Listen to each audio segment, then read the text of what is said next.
For 35 years, I had built my life brick by brick, a thriving landscaping business, a charming 3-bedroom home nestled in a quiet neighborhood, and a modest nest egg for my retirement.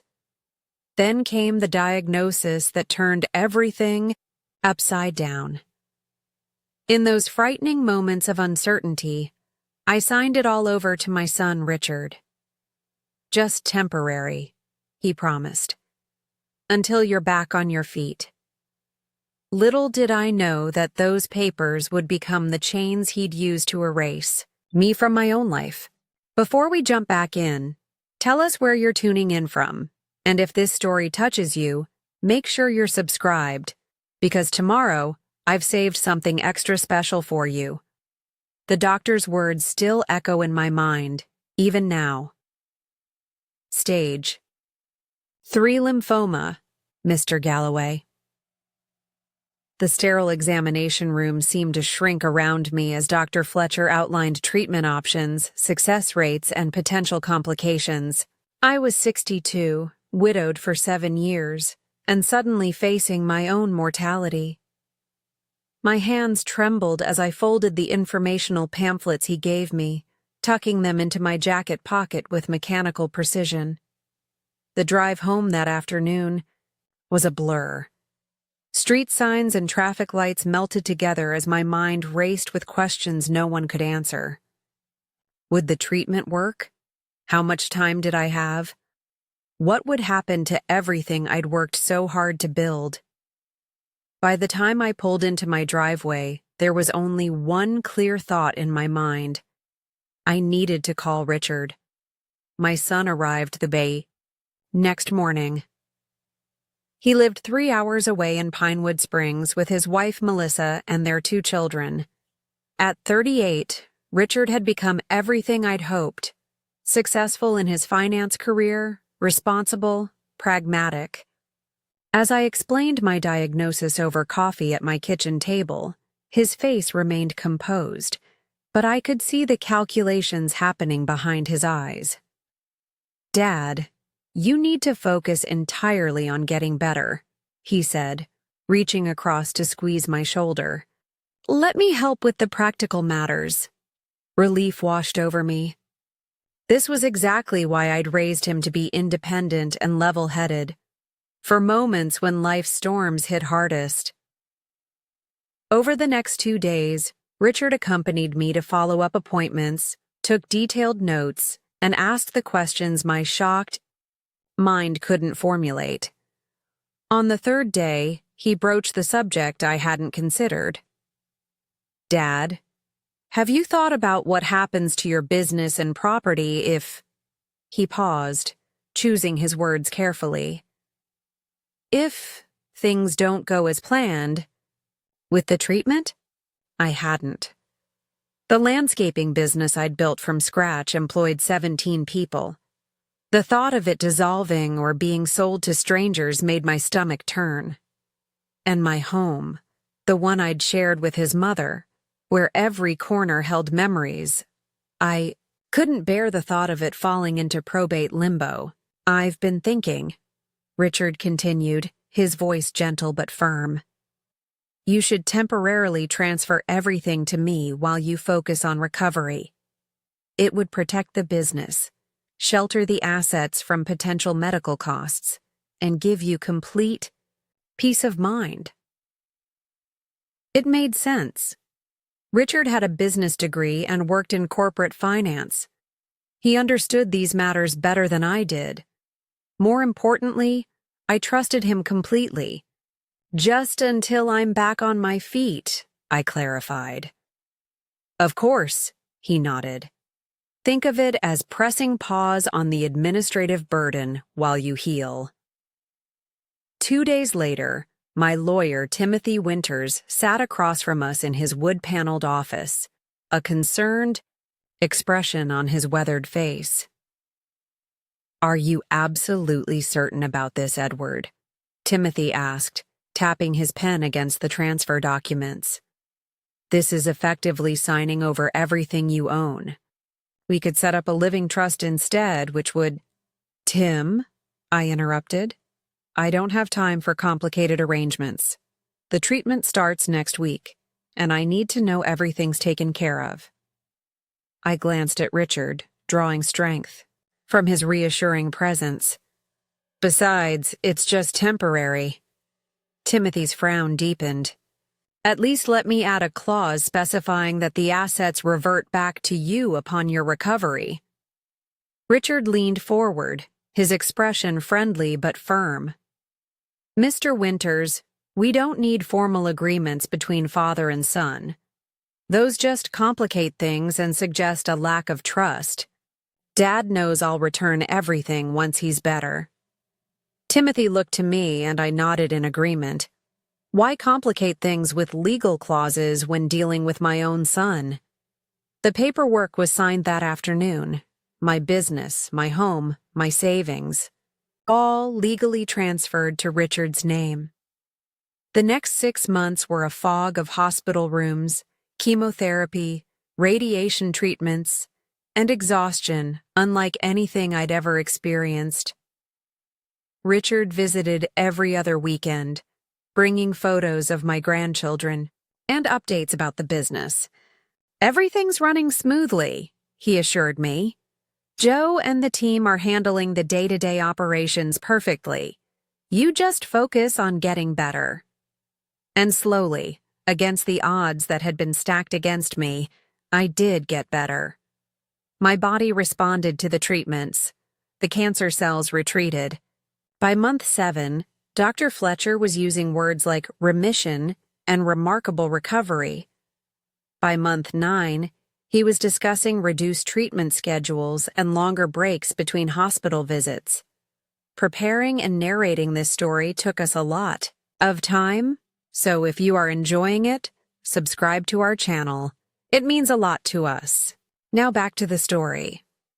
It was during one of these stretches at home that I decided to drive past the business headquarters, a modest building with a large yard where we stored equipment and maintained a small showcase garden for potential clients. I hadn't been there in nearly a year, and something inside me yearned to reconnect with the normal life I'd built. As I pulled into the parking lot, I noticed changes immediately. The sign that once read Galloway Landscaping Services now displayed Horizon Outdoor Solutions in sleek modern lettering. The showcase garden had been completely redesigned in a contemporary style that looked nothing like the warm, classic approach I'd always favored. Confusion settled over me as I parked and walked toward the entrance. Inside, the reception area had been completely remodeled. Gone was the weathered wood and earth tones I'd chosen, replaced by chrome, glass, and minimalist decor. "Can I help you, sir?" asked a young receptionist I didn't recognize. "I'm Edward Galloway," I said, waiting for the recognition that didn't. "Come." "The owner." Her brow furrowed in confusion. "I'm sorry, Mr. Galloway is in a meeting right now. Did you have an appointment?" "No, I meant I'm Edward Galloway. This is my company." The young woman's confusion deepened. "Oh, you must be Richard's father. I'm so sorry, no one told me you were visiting today. Would you like me to see if he's available?" Richard's father. Not the owner, not the founder, not the boss. Just Richard's father. "Yes, please," I managed, my voice suddenly hoarse. She disappeared down a hallway, returning moments later. "He'll be right with you, Mr. Galloway. Can I get you some water?" "While you wait?" I sat in one of the sleek new chairs, feeling like a stranger in the space I'd built with my own hands. 10 minutes passed before Richard emerged, dressed in a tailored suit I'd never seen before, looking more like a corporate executive than the son of a landscaper. "Dad!" His surprise seemed genuine as he embraced me. "You should have called ahead. What are you doing here?" "I was feeling better," I explained. "Thought I'd stop by and see how things were going." I gestured around the transformed space. "Seems like quite a lot has changed."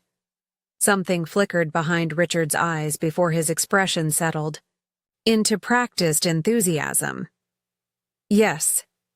Let me show you around. We've made some amazing improvements. As he guided me through the building, each improvement felt like a nail in the coffin of what I'd built. The earthy, approachable business I'd created had been transformed into something sleek, impersonal, and unrecognizable. My longtime employees had been replaced with younger staff. The service offering had expanded to include high-end residential property management and commercial contracts. The rebrand was necessary to attract the upscale clientele in the northern suburbs, Richard explained as we walked. Horizon Outdoor Solutions speaks to a more affluent demographic. And Galloway Landscaping didn't? I asked, unable to keep the hurt from my voice. Richard patted my shoulder condescendingly. Dad, it was a fine name for a small local business, but we're thinking bigger now. The company has already grown. Revenue by 40% under the new model. The pride in his voice was genuine, but it felt like he was describing a company that had nothing to do with me. By the time we reached what used to be my office, now a modern space with none of my personal touches remaining, the question burning inside could no longer be contained. Richard, when were you planning to transfer everything back to me? He turned, surprise evident on his face. Back to you? Yes, I said slowly. Now that I'm recovering, the temporary arrangement we discussed. Richard's expression shifted, settling into something between concern and patronization. Dad, surely you don't think you're ready to take on the stress of running a business again? You're still in recovery.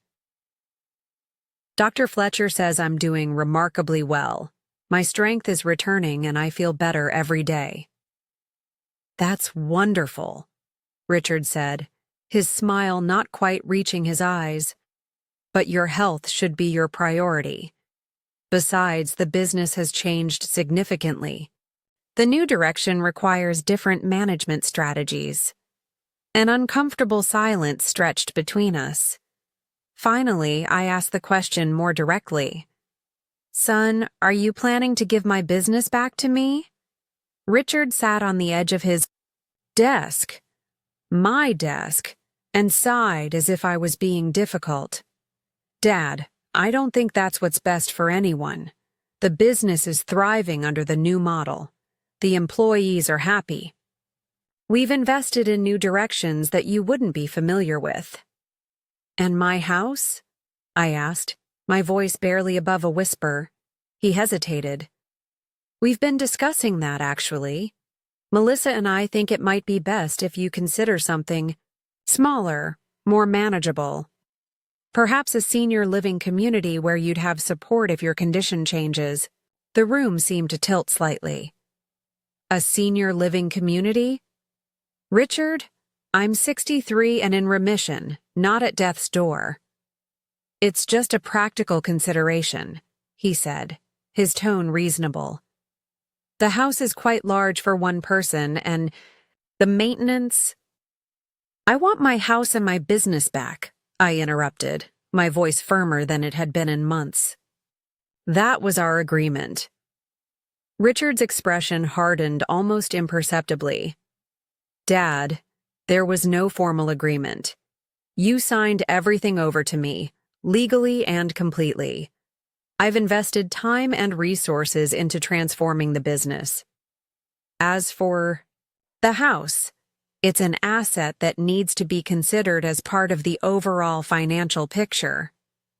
I stared at my son, this stranger in an expensive suit, and tried to reconcile him with the boy I'd raised. So you're not going to honor your word? He stood up, straightening his jacket. I'm doing what's best for everyone involved, including you. You need to focus on your health, not worry about business operations or home maintenance.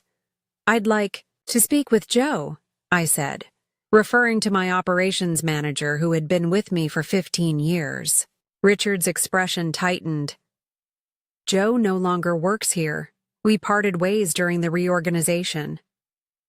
Of course, Joe would have objected to these changes. Joe would have reminded everyone whose company this really was. I see. I stood up, suddenly feeling every one of my 63 years. Well, thank you for the tour. Dad, Richard's voice softened. I know this is a lot to take in. Why don't you come over for dinner this weekend? We can discuss everything more thoroughly when you're feeling less emotional. Emotional. As if my reaction to having my life's work stolen was simply an emotional overreaction. I'll think about it, I said, and walked out of the building that no longer belonged to me. The drive home was a blur, much like that day after my diagnosis. But this time, the fog wasn't from fear. It was from betrayal. I pulled into my driveway. No, Richard's driveway. And sat staring at the house I'd lived in for 30 years. The house where I'd raised him after his mother died. The house that was no longer mine. Inside, I sank into my favorite armchair and pulled out my phone. With trembling fingers, I called Timothy Winters. Edward, he answered warmly. It's good to hear from you. How are you feeling? Tim, I need your help, I said, my voice cracking. Slightly. Richard won't transfer anything back to me. The silence on the other end spoke volumes. I tried to warn you, he finally said, his voice heavy with regret. Without that reversion clause. I know, I cut him off, not wanting to hear how thoroughly I'd been fooled by my own son. But there must be something we can do. Verbal agreements, promises made, don't those count for anything? Timothy sighed. They're much harder to prove, especially between family members. But listen, come to my office tomorrow. We'll go through everything and see what options might be available. After hanging up, I wandered through the rooms of my house, suddenly seeing it with new eyes. How many more nights would I sleep here before Richard suggested I move to that senior living facility? How long before he decided to sell the place where his mother and I had built our life together? In my study, I opened a drawer and pulled out a small leather-bound book, my journal of business ideas. I'd started it when I first launched Galloway Landscaping, jotting down concepts, sketching garden designs, noting techniques that worked, especially well. I flipped through the pages, years of creativity and passion captured in my messy handwriting. A folded paper slipped out, a drawing my son had made when he was 8. It showed a stick figure man next to some flowers with "Dad's flowers are the best," scrawled across the top in childish letters. I'd kept it all these years as a reminder of what really mattered. The tears came then, not just for what I'd lost, but for the son I thought I knew. Somehow, the boy who had drawn that picture had grown into a man who could take everything from his father without hesitation. In that moment of clarity, something shifted inside me. The despair that had been building gave way to something else. Determination. Cancer hadn't beaten me, and neither would this betrayal. I might have signed away my assets, but I hadn't. Signed away my spirit or my knowledge or my right to fight for what was mine. I picked up my phone again and scrolled through my contacts. There were people who knew me, who knew my work, who knew the truth. People Richard might have pushed aside but couldn't erase. Former employees, longtime clients, industry connections, built over decades. Joe answered on the third ring. "Mr. G?" His voice was filled with disbelief. "Is that really you?"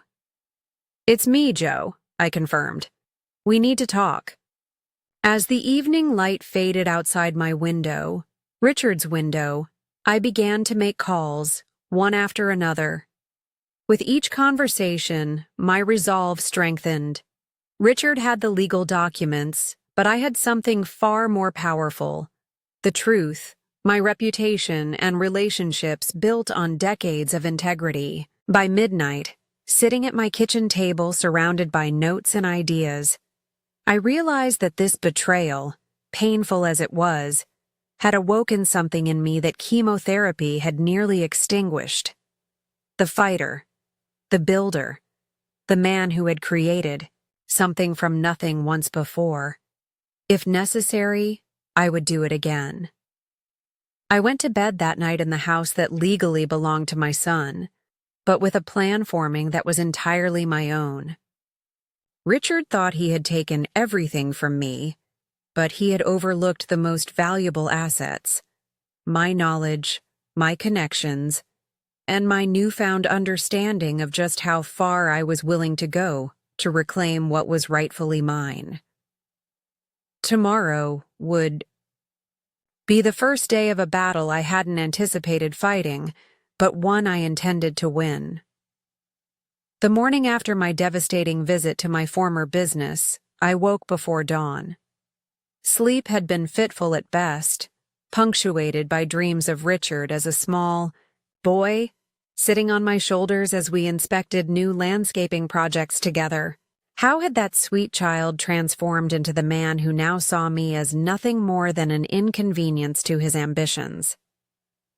I made coffee in the kitchen, a kitchen that technically wasn't mine anymore, and watched the sun creep over the eastern horizon. Morning light gradually illuminated the backyard where I'd taught Richard to throw a baseball, where we'd hosted countless summer barbecues, where we'd scattered some of his mother's ashes beneath her favorite maple tree. Every corner of this property held memories that Richard was now treating as mere financial assets. By 7 o'clock, I had showered, dressed in my best casual shirt and slacks, and was ready to meet Timothy Winters. The routine felt good, purposeful in a way I hadn't experienced since before my diagnosis.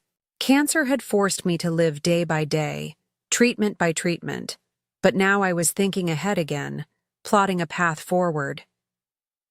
Timothy's law office was housed in a converted Victorian home near the town square. As I walked up the familiar steps, I remembered bringing Richard here years ago to witness the signing of my will, a will that now seemed laughably irrelevant, given that I no longer owned anything to bequeath. "Edward," Timothy stood as his assistant showed me in, coming around his desk to grasp my hand firmly. "You're looking well." "Better than expected," I replied with a wry smile, though apparently not well enough to run my own business according to my son. Timothy gestured to a chair and returned to his seat, his expression somber. "Tell me exactly what happened."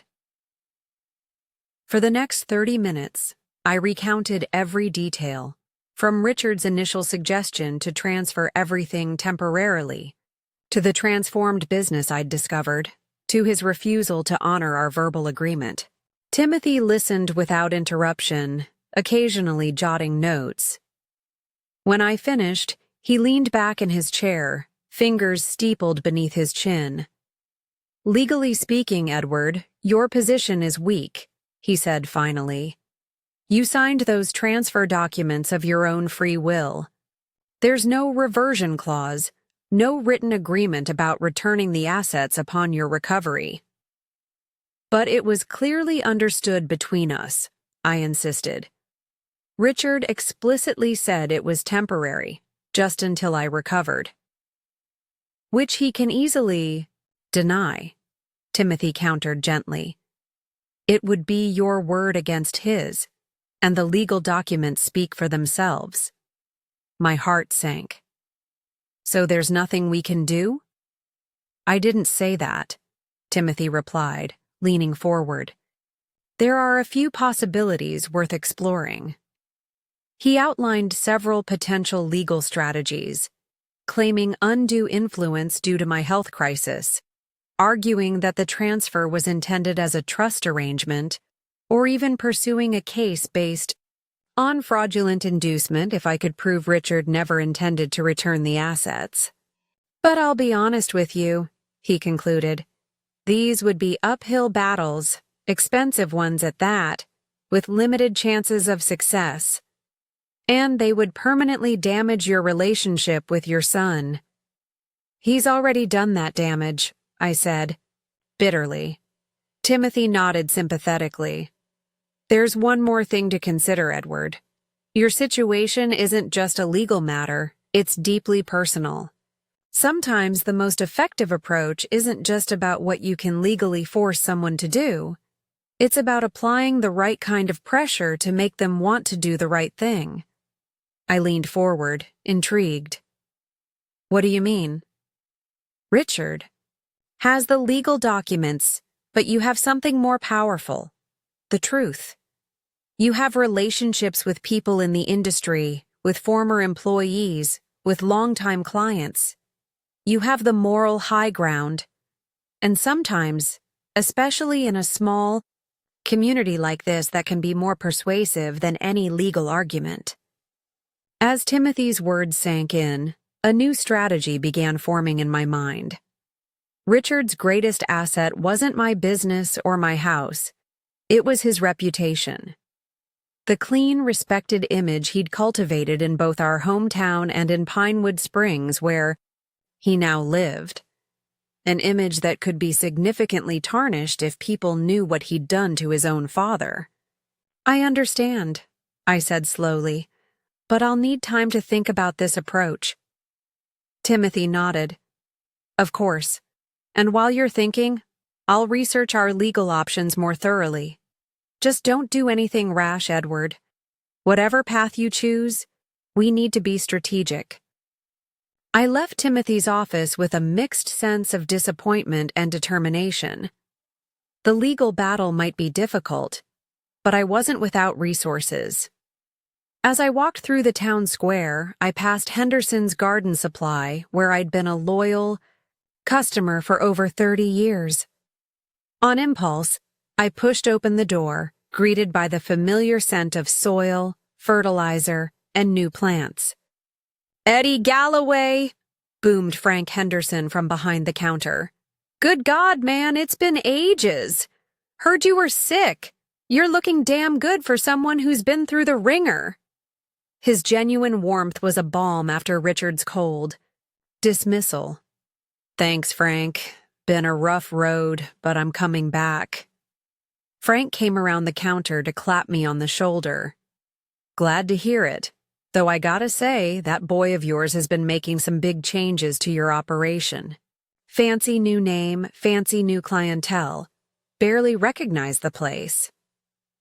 "About that," I said carefully, "there are some things you should know." Over the next half hour, as customers browsed the aisles around us, I shared my situation with Frank. The temporary transfer, my recovery, Richard's refusal to honor our agreement. I didn't exaggerate or inject emotion. I simply stated the facts. Frank's expression darkened as my story unfolded. "That ain't right, Eddie. Not by a long shot. Your boy should be ashamed." "The thing is," I continued, "I'm not sure what my next steps should be. I'm exploring legal options, but honestly, I'm also thinking about starting over. Rebuilding." Frank's eyebrows shot up. "At your age? After everything you've been through?" "Why not?" I challenged. "I've still got the knowledge, the experience. What I don't have is equipment, capital, and a client base." A slow smile spread across Frank's weathered face. "Well now, that's interesting. Very interesting indeed. Because I've got a nephew who's been looking to invest in a local business. Smart kid, good head for numbers, but no experience in the industry. And I've got that storage yard out back with some equipment that's just gathering dust since I scaled back the hardscaping side of my operation." By the time I left Henderson's Garden Supply 2 hours later, the seed of a plan had been planted. Frank would speak to his nephew about a potential partnership, inventory the equipment he was willing to sell or lease to me at a favorable rate, and put me in touch with several suppliers who might extend credit based on his recommendation. My next stop was Joe's house, a modest ranch-style home on the outskirts of town. When I pulled into his driveway, he was waiting on the porch as if he'd been watching for me. "Mr. G," he said, engulfing me in a bear hug that nearly knocked the wind out of me. "Man, it's good to see you on your feet." Joe had aged in the months since I'd last seen him. New gray in his beard, deeper lines around his eyes. Life hadn't been easy for him either, I suspected. Over coffee at his kitchen table, Joe filled me in on what had happened at Galloway Landscaping after my departure. Richard had brought in consultants who recommended a complete overhaul, new target market, new services, new staff. Most of my original employees had been let go, replaced by younger workers willing to accept lower wages. "It's not just that he changed things," Joe said, shaking his head. "It's how he did it. No respect for what you built, for the relationships with clients and suppliers that took decades to establish. He talked about you like you were already dead, Mr. G. Like you were just some old-fashioned guy who didn't understand modern business." The words stung, but they didn't surprise me. "And the clients? What happened to them? The smaller residential jobs, the backbone of your business, he dropped them, said they weren't profitable enough. Some of those folks had been with you for 20-plus years." I nodded slowly, an idea taking shape. "Do you have contact information for those clients?" Joe grinned, a spark of understanding in his eyes. "I might have saved some records before I was shown the door, and I might still be in touch with some of our old crew who'd be real interested to hear you're back in action." By sunset, I had the beginnings of a concrete plan, not just a legal strategy to reclaim what was mine, but something potentially more powerful, a path to rebuild without waiting for courts or Richard's conscience to determine my fate. Back at the house, I spread my notes across the dining room table, organizing them into categories: potential investors, available equipment, possible crew members, former clients to contact. The task ahead was daunting, especially for someone still recovering from months of grueling treatment, but it also felt right. Necessary. This wasn't just about assets. It was about reclaiming my identity. My phone buzzed with a text from Richard. "Dad, we're expecting you for dinner on Saturday at 6. Melissa is making your favorite pot roast." The casual presumption that I would simply fall into line, accepting their dinner invitation after everything that had happened, sparked a fresh wave of anger. I was about to type a scathing reply when a better idea surfaced. Perhaps it was time to understand exactly what I was dealing with, to gauge whether there was any part of the son I raised still accessible beneath the businessman he'd become. "Looking forward to it," I texted back. "See you then." The next 3 days were a whirlwind of activity. I met with Frank's nephew, Martin, a sharp 30-something with capital to invest and an interest in diversifying his portfolio. I reconnected with 5 former employees who expressed immediate interest in working with me again. I arranged appointments with 7 longtime clients who had been dropped by Horizon Outdoor Solutions for being too small to bother with. Each interaction reinforced what Timothy had suggested. My reputation and relationships were powerful assets that Richard couldn't take away. People remembered the care I'd put into their properties, the fair rates I'd charged, the extra effort on special projects. They remembered how I'd worked with clients facing financial hardships, sometimes accepting delayed payments or bartered services when cash was tight. By the time Saturday arrived, I'd secured tentative commitments from enough former clients to sustain a small operation, handshake agreements with 3 skilled landscapers eager to work with me again, and a promising partnership framework with Martin that would provide the necessary startup capital. I arrived at Richard's house in Pinewood Springs precisely at 6, a bottle of good wine in hand, not as a peace offering, but as a prop in the performance I was about to give. The house was impressive, far more lavish than I'd realized. A sprawling, modern structure with manicured grounds that ironically showed none of the warmth or creativity that had been Galloway Landscaping's trademark style. Richard opened the door, his smile tight. "Dad, glad you could make it." Melissa greeted me with a kiss on the cheek, her perfume overpowering. "Edward, you're looking so much better. The kids are excited to see their grandpa. They're just finishing homework." The evening unfolded like a carefully choreographed play. We ate pot roast that tasted nothing like my late wife's recipe despite Melissa's claims. The children made brief appearances, clearly coached to tell Grandpa how happy they were that he was feeling better. Richard made small talk about local politics, carefully avoiding any mention of business matters or my living situation.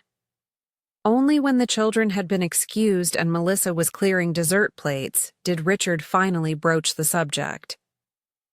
"So, Dad," he began, swirling the last of his wine, "have you had a chance to think about what we discussed? The senior living option?" "I have," I replied calmly. "But I've also been thinking about other possibilities." Richard's eyebrow arched slightly. "Oh?" "Yes. I've been reconnecting with some old industry contacts.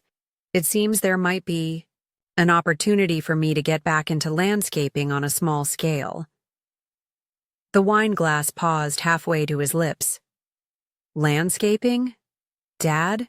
Be serious. After everything you've been through? At your age?" The condescension in his voice was unmistakable.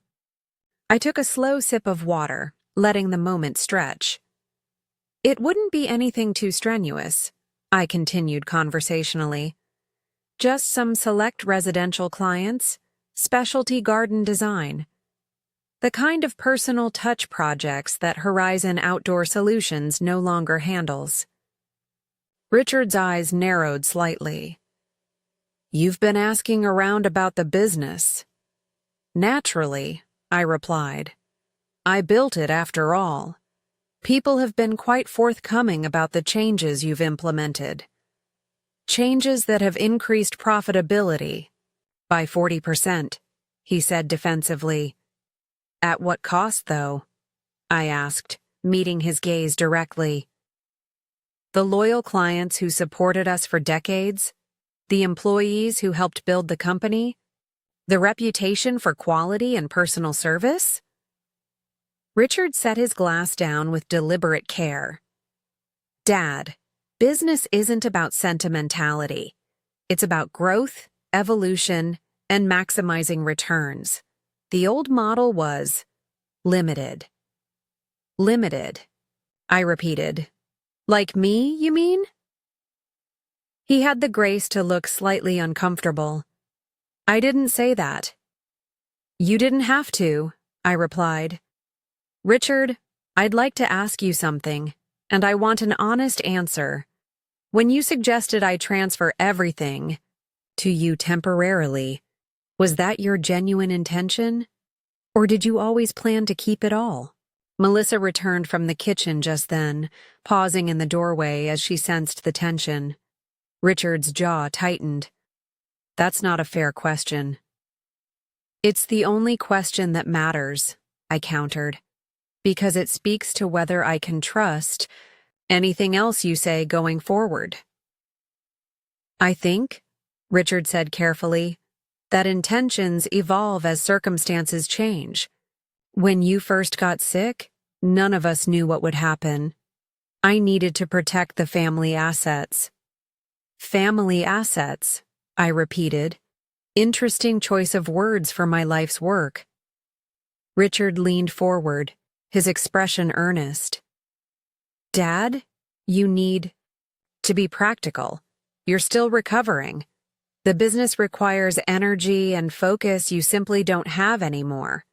And the house, it's too much for you to maintain alone. So you've said, I nodded, and the money in my accounts? Do I also lack the energy to manage that? A flush crept up Richard's neck. The financial situation is complex. There have been investments made, capital allocated to business expansion. It's not as simple as just transferring funds back. Of course it wasn't, because he'd likely spent it or leveraged it for his own purposes. I see, I said, rising from my chair. Well, this has been enlightening. Richard stood as well, alarm flickering across his features. You're leaving? We haven't even discussed the options for your living situation. I think my living situation is something I'll determine for myself, I replied, gathering my jacket from the back of the chair. Thank you for dinner. Please tell the children I said goodbye. Richard followed me to the door, his composure slipping. Dad, don't be hasty. We want what's best for you. I turned to face him on the threshold. No, Richard, you want what's convenient for you. There's a difference. His expression hardened. If you're thinking of fighting me on this legally, you should know it would be a waste of time and money. Everything was transferred properly, with full documentation. Yes, I acknowledged. I signed everything over because I trusted my son. To keep his word. My mistake. As I walked to my car, Richard called after me. Dad, be reasonable. What exactly do you think you're going to do? Start over at 63 with no assets? Be realistic. I paused, turning back to face him. You know, Richard, throughout my treatment, the doctors kept telling me I had maybe a 30% chance of full remission. Not great odds, but here I am, beating those odds every day. So don't talk to me about what's realistic. The drive home was different this time.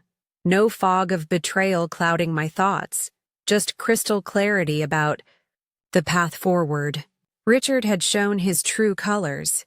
He had no intention of honoring our agreement, no recognition of the moral obligation to his father, and no respect for what I might still be capable of achieving. Fine. If Richard thought I was too old, too weak, or too beaten to fight back, he was about to learn otherwise.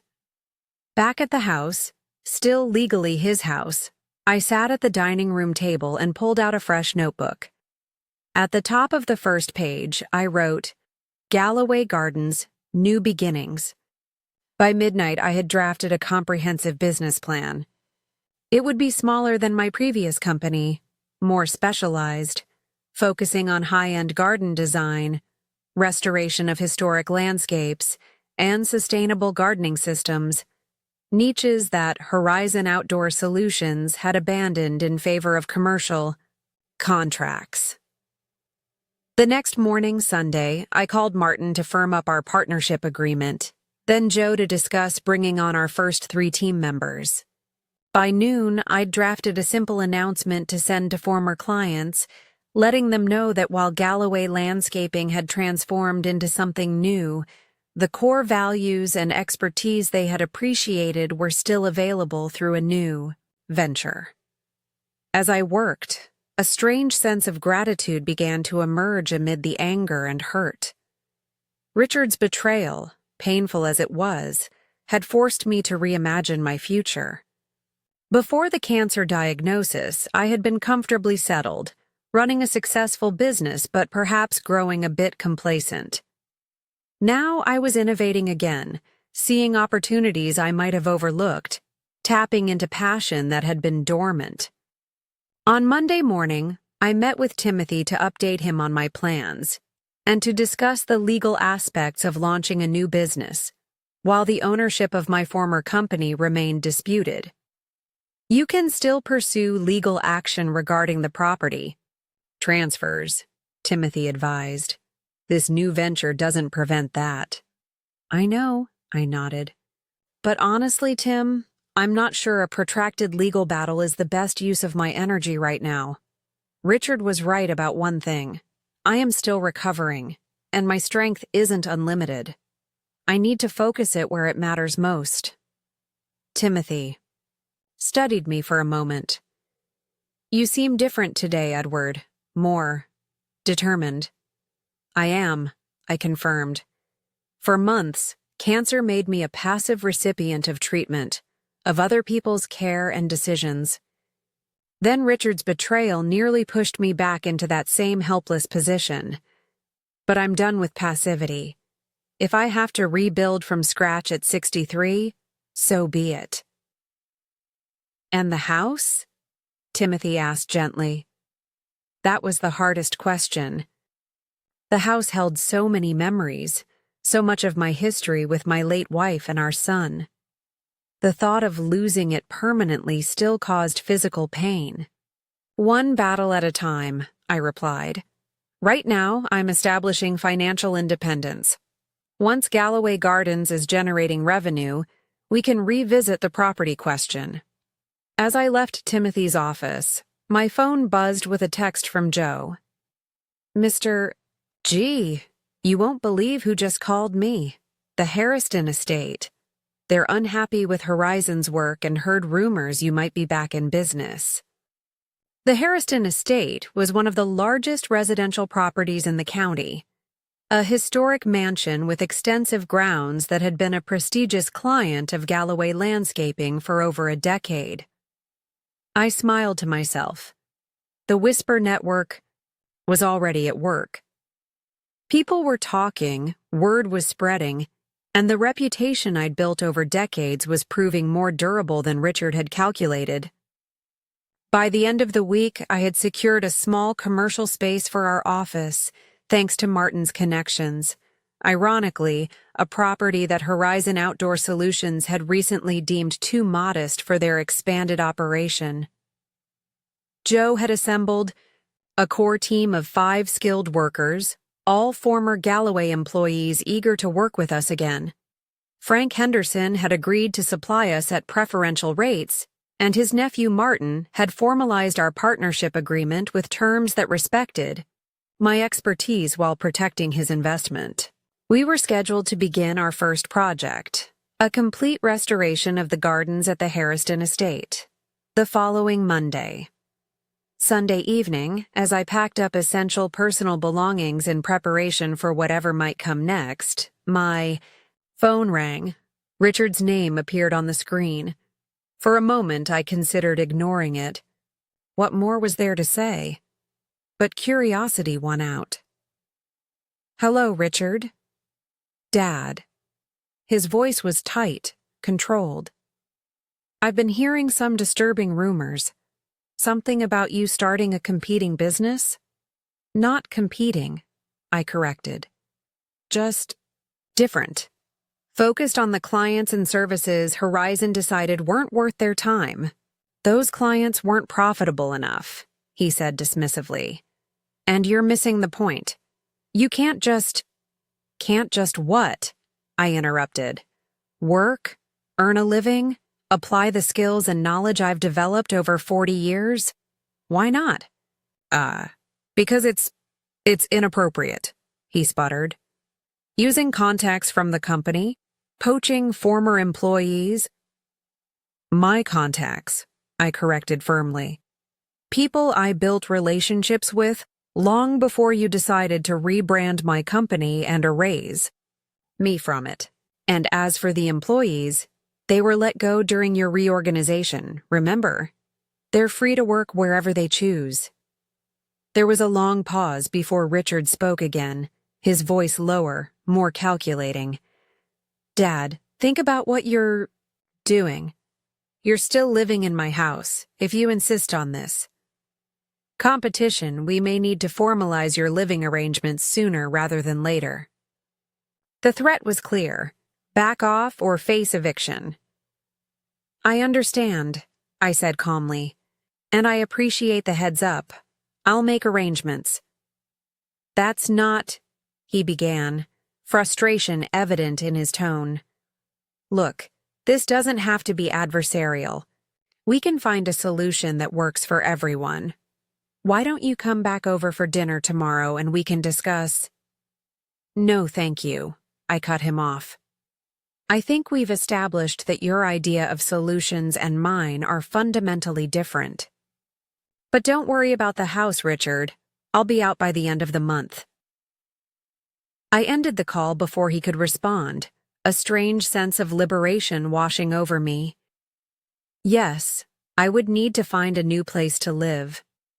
Yes, starting over at 63 after cancer was a monumental challenge.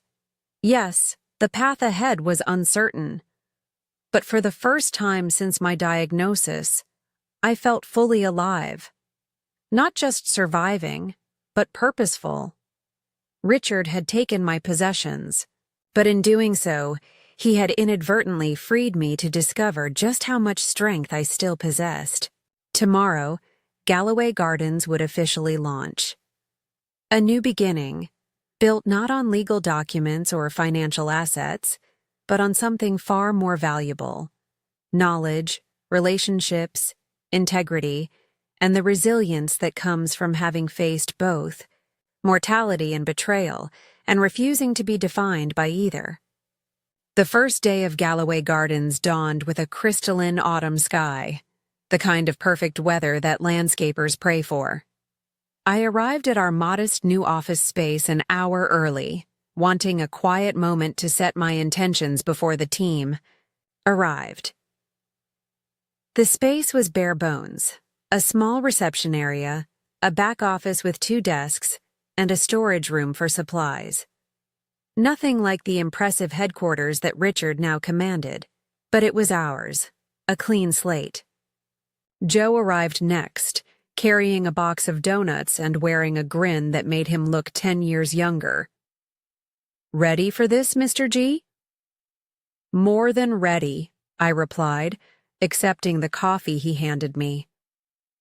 By 7:30, our small crew had assembled in what would eventually become our conference room, but was currently just an empty space with folding chairs. 5 faces looked back at me.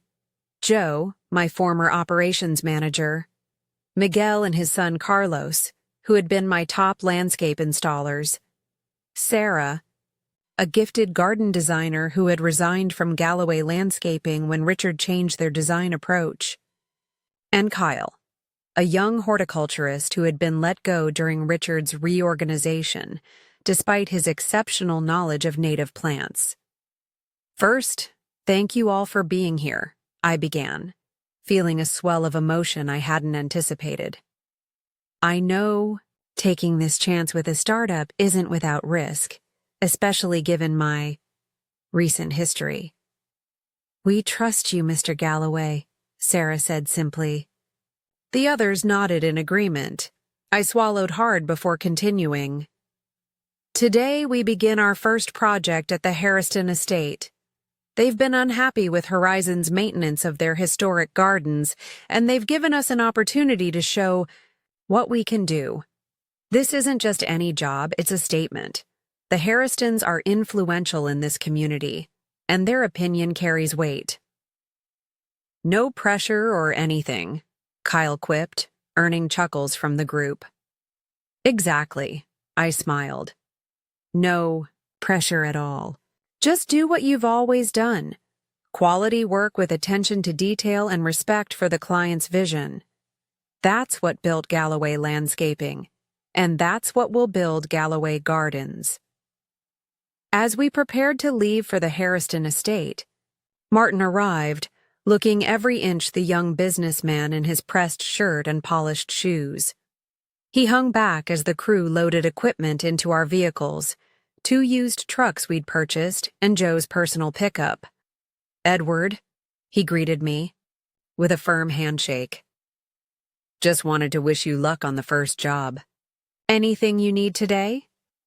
We're all set, I assured him. But I appreciate you checking in. Martin nodded, glancing at our modest fleet. I've been thinking, we should get the trucks branded as soon as possible. Nothing builds credibility, like seeing your vehicles around town. Good thinking, I agreed. Though our budget is tight. Already factored into our startup costs, Martin assured me. My uncle was right about you. You think about quality first, then business. That's why I needed to partner with someone who understands the industry. I'll handle making sure we look professional from the outside. You focus on delivering the expertise. As Martin drove away in his luxury sedan, I felt a renewed appreciation for this partnership. Unlike Richard, who had seen my business only as something to transform according to his vision, Martin recognized the value in my approach and experience. He wasn't trying to change me. He was amplifying what already worked. The Harriston estate sprawled across 12 acres at the edge of town, a colonial-era mansion surrounded by formal gardens, woodland paths, and a renowned rose collection that had been featured in several gardening magazines over the years. As our trucks pulled through the ornate iron gates, I felt a familiar mix of excitement and reverence that came with working on historic properties. Victoria Harriston met us on the grand front portico, elegant even in casual gardening clothes. At 72, she remained as sharp and particular as she had been when I first designed her rose garden 30 years earlier. Edward. She clasped my hands warmly. When I heard you were back in business, I could hardly believe it. After everything you've been through. It's good to be back, Victoria, I said sincerely. She lowered her voice, though we stood apart from the others. I must tell you, I was shocked by how things were handled in your absence. That son of yours. She shook her head disapprovingly. Well, let's just say the Horizon crew didn't have the same respect for history or detail. Look what they've done to my roses. She led us through the garden to the once immaculate rose collection. I winced at what I saw. Aggressive pruning that had damaged old growth, soil compaction from heavy equipment, and signs of fungal issues that had been left untreated. They sent different workers each time, Victoria explained, frustration evident in her voice. No one knew the history of the garden or the specific needs of each variety. When I complained, they sent a supervisor who tried to sell me on a complete redesign, at a considerable cost, of course. I knelt to examine a particularly damaged Queen Elizabeth rose, feeling personally offended by the mistreatment. We can restore this, Victoria. It will take time and special care, but these plants are resilient. Just like their caretaker, she said with a knowing smile. We spent the morning assessing the entire property, taking detailed notes and developing a rehabilitation plan. By afternoon, we had begun the most urgent work, treating disease, carefully pruning damaged plants, and addressing drainage issues that had developed under Horizon's neglect. I worked alongside my crew, my body protesting after months of inactivity, but my spirit soaring with the simple joy of having my hands in the soil again. Around 3 o'clock, Victoria brought out a tray of iced tea and watched us work for a while. You know, she said conversationally, the garden club meets here. Next week, 15 of the county's most prominent homeowners will be right here seeing your work firsthand. I glanced up, recognizing the gift she was offering. We'll make sure everything looks its best for your guests. I have no doubt, she nodded. And I'll be certain to mention who's responsible for rescuing my beloved roses. By the time we packed up for the day, we had made visible progress on the rose garden, and formulated a comprehensive three-phase plan for restoring the entire estate grounds. Victoria approved it on the spot, including our estimate, which was fair but not cheap. "Quality work deserves proper compensation," she said, as she wrote out a deposit check, a much-needed infusion of cash for our fledgling operation. I've always believed that. As we drove back to our office, the crew's mood was buoyant. One successful day didn't make a business, but it was a promising start. We had a prestigious project, a satisfied client, and the prospect of more work through Victoria's connections. Back at the office, while the others unloaded equipment, my phone buzzed with a text from Richard. "We need to talk about your living situation. Dinner tomorrow? Just the two of us." I showed the message to Joe, who frowned. "He's worried, boss. Word's already spreading about today. The Harrison estate is a big deal." "Let him worry," I replied, pocketing my phone without responding. "Right now, I've got more pressing concerns, like finding a place to live." "About that," Joe said hesitantly. "My sister's got a rental property, a small guest house behind her place. Nothing fancy, but it's furnished, private, and available immediately. Would you be interested?" The offer was tempting and necessary. I had no doubt Richard would follow through on his implied threat to force me out of my home, especially now that Galloway Gardens was becoming a reality. "I'd appreciate that, Joe. Thank you." That evening, after finalizing arrangements to rent Joe's sister's guest house, I returned to what had been my home for the last time. As I packed essential belongings, clothes, personal items, photographs I couldn't bear to leave behind, a strange calm settled over me. This house held 3 decades of memories, but those memories would travel with me. The structure itself was just a building, regardless of whose name was on the deed. I was nearly finished when a knock came at the door. Through the window, I recognized Timothy Winters's car in the driveway. "Edward," he greeted me with concern. "Joe called. Said, you were moving out tonight? It's time," I replied, gesturing for him to come in. Richard made it clear I'm overstaying my welcome. Timothy surveyed the packed boxes and half-empty rooms. "This is premature. We haven't exhausted our legal options. If we filed for an emergency injunction based on—" "Tim," I interrupted. Gently, "I appreciate your dedication, but this isn't about legal maneuvers anymore. It's about choosing where to focus my energy. Richard can have the house for now. I'm building something new." Timothy sighed, recognizing the determination in my voice. "At least let me help you move these boxes." With Timothy's help, I loaded my belongings into my car and a small rented trailer. As I locked the front door one final time, I left my key on the entry table, a symbolic gesture that felt important, even if only to me. The guest house behind Joe's sister's home was indeed small. A converted carriage house with a combined living and sleeping area, a tiny kitchenette, and a bathroom that reminded me of the efficiency apartments I'd lived in as a young man. But it was clean, private, and most importantly, mine to occupy without fear of eviction. After Timothy left and I'd unpacked the essentials, I sat on the edge of the unfamiliar bed and finally allowed myself to feel the full weight of the day's events.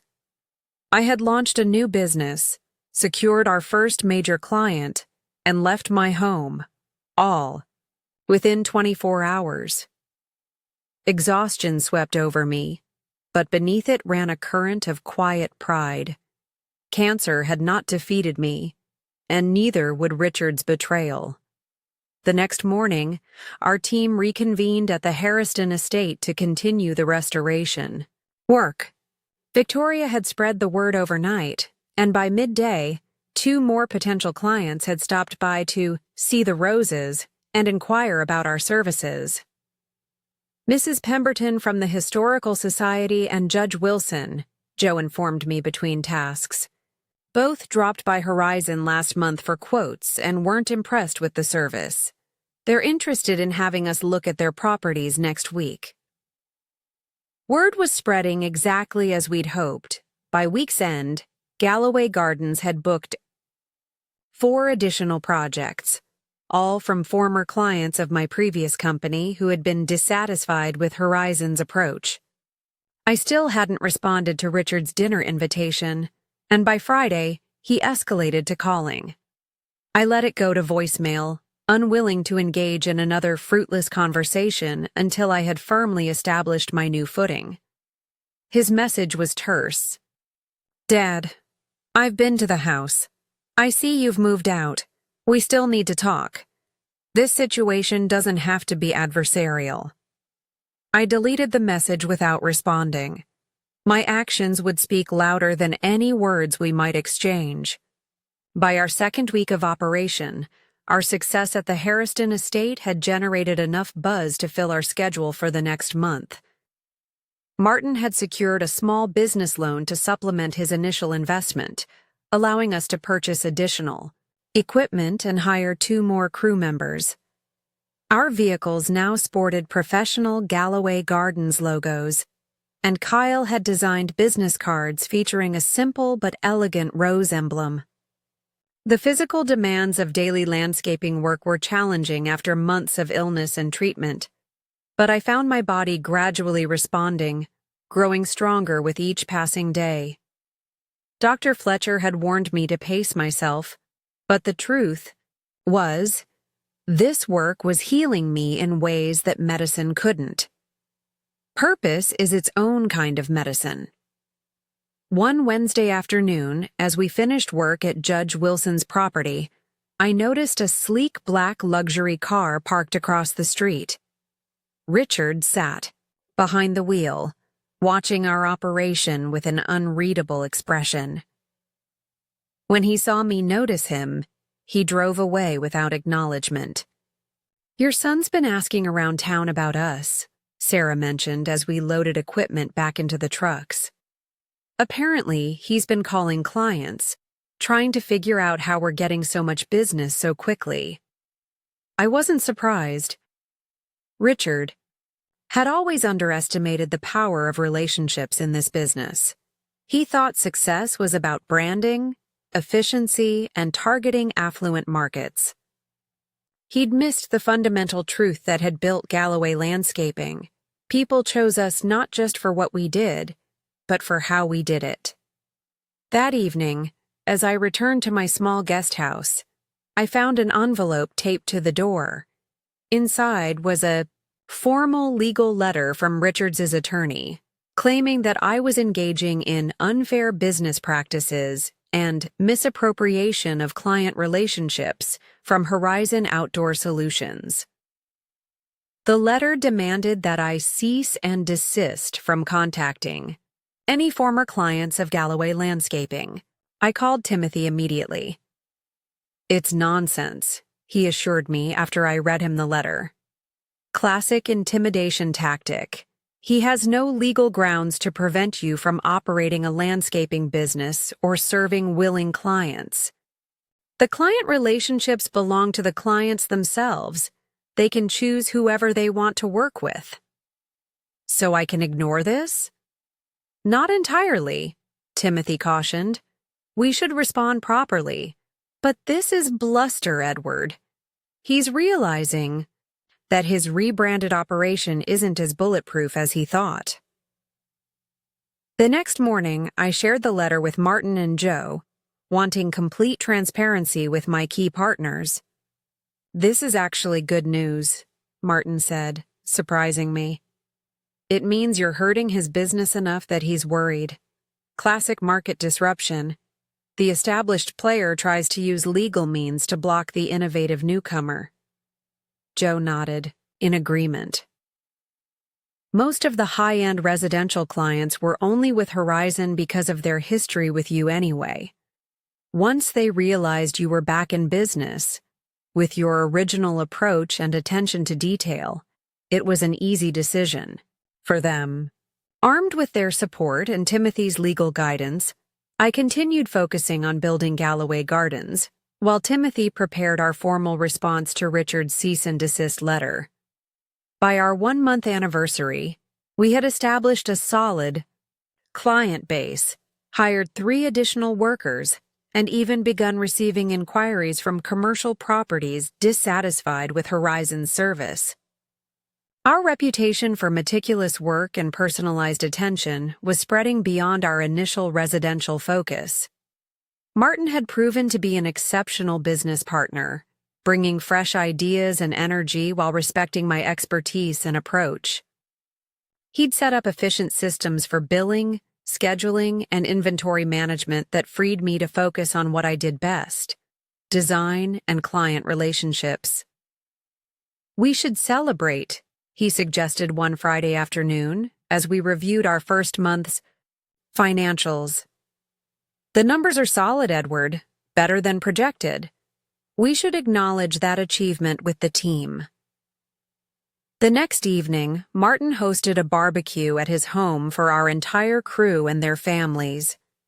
As I looked around at the gathering, Joe laughing with Martin's Uncle Frank, Sarah showing photos of our recent projects to spouses and partners, the younger crew members playing an impromptu game of volleyball, I felt a sense of community that had been missing from my life since my diagnosis.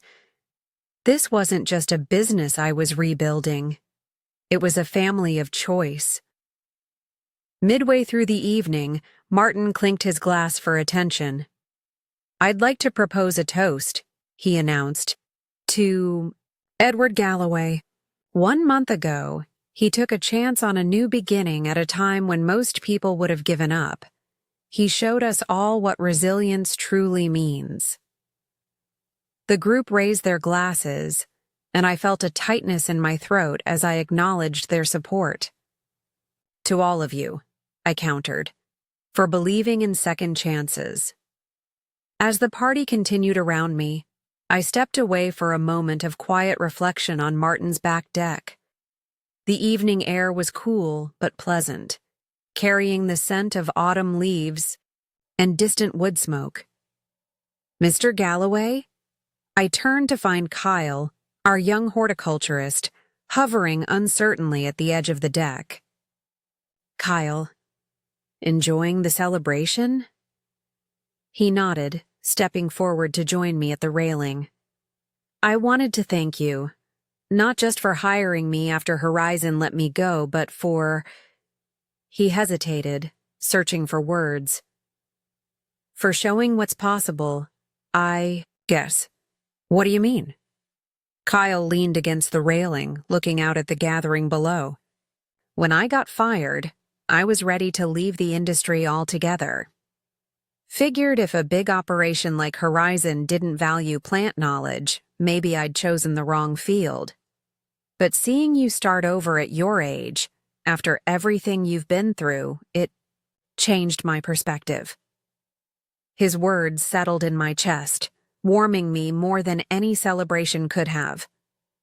This was an unexpected gift of my journey, inspiring others through example rather than intention.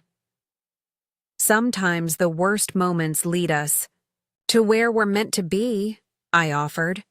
"I wouldn't have chosen this path, but now that I'm on it, I can see its value." Kyle nodded thoughtfully. "My dad always said crisis reveals character. Guess he was right." As Kyle rejoined the party, I remained on the deck, turning his words over in my mind. Crisis reveals character. Richard's actions had certainly revealed his, but what about mine? What was this experience showing me about myself? Before I could pursue that thought further, my phone vibrated with an incoming call. Melissa's name appeared on the screen. My first contact from Richard's household since our confrontational dinner weeks earlier. "Curious," I answered. "Melissa?" "Edward." Her voice was tight with emotion. I don't know if I should be calling. But I thought you should know. Richard's been acting strangely. He's stressed, not sleeping. Today I overheard him on the phone with the bank. Something about cash flow problems and missed payment obligations. My first reaction was vindictive satisfaction. He was facing consequences for his actions, but it quickly gave way to concern about her motivation for sharing this. Why are you telling me this, Melissa? She hesitated. I don't agree with how he handled things with you. It wasn't right, but he's still my husband and he's struggling. I thought maybe if you two could talk again, find some middle ground. Melissa, I interrupted gently. I appreciate your concern, but this situation is Richard's creation. He chose to keep what he promised to return. He chose to threaten me with eviction when I started my new business. Those were his decisions. But you're his father, she said, a note of pleading in her voice. Don't you want to help him? The question struck deeper than she could have known. Of course I wanted to help my son, the boy I'd raised, the man I'd loved despite his flaws. But enabling his unethical behavior wouldn't truly help him at all. The best help I can offer Richard is allowing him to experience the natural consequences of his choices, I said finally. Sometimes that's the only way we truly learn. After ending the call, I rejoined the celebration with a complicated mix of emotions. Richard was facing business difficulties, likely because many of his inherited clients were returning to me and my approach. Part of me felt he deserved this struggle, but another part, the father in me, ached for his distress. The following. Monday, I arrived at our office to find an unexpected visitor waiting in the small reception area. Jason Chen, the regional manager of Riverside Commercial Properties, which owned several office parks and shopping centers throughout the county. Mr. Galloway, he rose to greet me, extending his hand. Thank you for making time to see me without an appointment. What can I do for you, Mr. Chen? I asked, leading him to our modest conference room. I'll be direct, he said, setting a folder on the table between us. Riverside has been under contract with Horizon Outdoor Solutions for maintenance of all our properties. The quality has been declining. We've had numerous tenant complaints about neglected areas, delayed responses to issues, and what appears to be a systematic focus on cutting corners. I nodded, unsurprised, but careful not to criticize Richard's operation directly. That's unfortunate. Indeed, Chen agreed. Particularly since our 5-year contract with them is up for renewal next month. Before automatically renewing, I decided to investigate alternatives. He smiled slightly. Your name keeps coming up in conversations. The Riverside contract had been one of Galloway Landscaping's largest commercial accounts before my illness, a steady source of revenue that helped balance the more creative but sometimes less predictable residential projects. Richard had clearly been counting on its renewal. I appreciate your interest, Mr. Chen, but I should be upfront. We're a new operation with a relatively small crew. The Riverside portfolio would be a significant commitment for us at our current size. Chen nodded. I understand that, but I've personally visited several of your recent projects, including the Harriston estate. The quality of your work speaks for itself. He opened the folder, revealing a detailed proposal. We're prepared to offer a modified contract, starting with just 2 of our properties for the first 6 months.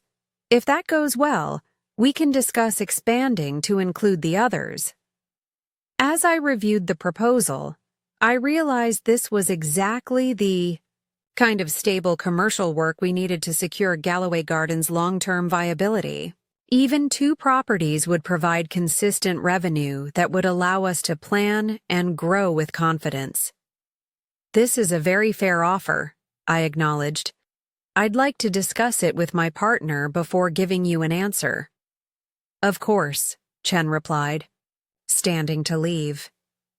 But I should mention, we need to finalize our decision by the end of the week. Horizon has been quite persistent about early renewal, offering significant discounts if we commit now. After Chen left, I called Martin to discuss the opportunity. He arrived within the hour, reviewed the proposal, and immediately saw its potential. "This is perfect timing," he said excitedly. "We've just reached the point where we need to scale, upper plateau. This contract would justify hiring the additional crew we've been discussing, and the steady income would help secure better financing terms for equipment upgrades. It would also directly impact Richard's business," I pointed out. "Losing even part of the Riverside contract would be a significant blow to Horizon." Martin studied me carefully. "Is that a concern for you? Would you turn down good business to avoid hurting your son's company?"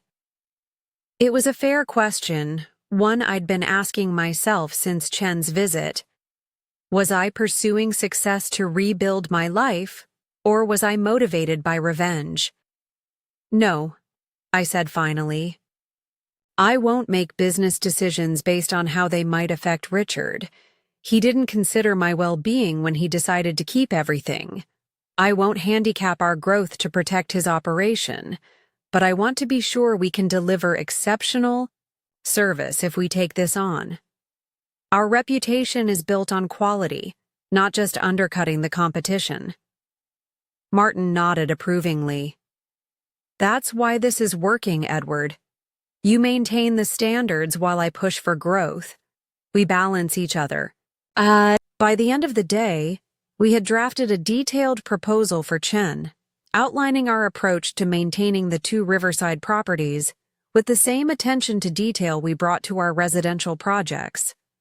We included a staffing plan that would ensure consistency, the very thing Horizon had apparently neglected, and a communication system that would address tenant concerns promptly. When I returned to my small guest house that evening, I found another envelope taped to the door, this time a formal buyout offer for Galloway Gardens, offering a modest sum for our assets and client relationships. The letter wasn't from Richard directly, but from Horizon's corporate counsel, phrased in careful legalese that couldn't quite hide the desperation behind it. They were offering to buy me out, to eliminate the competition I represented. I sat at my small kitchen table, staring at the offer. A year ago, facing a cancer diagnosis and an uncertain future, I might have accepted such an offer without hesitation, taking the money and focusing on my health. But now, with a growing business built on my own terms, the idea of selling out to Richard's operation seemed unthinkable. This wasn't just about money anymore. It was about dignity, purpose, and the legacy I wanted to leave. Galloway Gardens represented something far more valuable than its tangible assets. It was proof that new beginnings were possible at any age, that betrayal didn't have to define you, and that the human spirit could rebuild from the ashes of loss. I placed the buyout offer in a folder to show Martin in the morning, then stepped outside to enjoy the cool evening air. From the small porch of the guest house, I could see the lights of town in the distance, including the illuminated sign of what had once been my business, now transformed into something unrecognizable. Let Richard try to buy me out or bully me with legal threats. Let him discover what I had learned through cancer and betrayal.